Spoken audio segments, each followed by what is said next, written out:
Le professeur Ben Agoun qui a lancé cette polémique sur les origines juives et marocaines de la famille Tebboune. Selon le professeur Ben Agoun, le vrai nom de Tebboune serait Benyamin Tebboune et il serait de nationalité marocaine et française et ne mérite pas légitimement sa nationalité algérienne qu'il a pu acquérir grâce à Bouteflika qui l'aurait fait venir du Maroc. Ce qui sous-entend que Tebboune soit en réalité un agent du Mossad. De plus, le professeur Ben Agoun aurait rajouté que ces agents des services secrets marocains font tout pour saboter le développement industriel et agricole de l'Algérie, ils interdisent l'importation de machines industrielles, et corrompent la société en la maintenant dans la pauvreté et l'injustice et l'ignorance et répandent l'alcool, la drogue et la corruption. Enfin, la famille Tebboune dont son propre fils serait accusé de trafic de cocaïne, ce qui semble impossible sans des protections de la CIA ou du Mossad.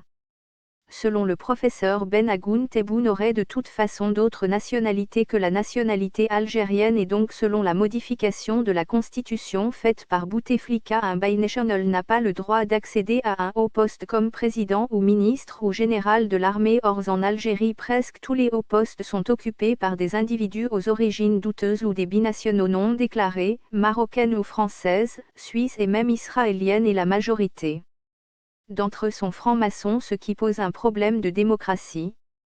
Tebboune lui-même était fier d'avoir décoré le général Gued Salah d'une médaille maçonnique et lui-même portait une médaille maçonnique.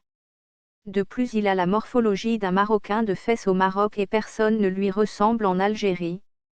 En fin de compte, le professeur aurait fait un démenti et se serait excusé selon certains médias, mais le doute est désormais semé. Presque tous les présidents algériens depuis 1962 étaient des Marocains et des espions en réalité nommés par la France.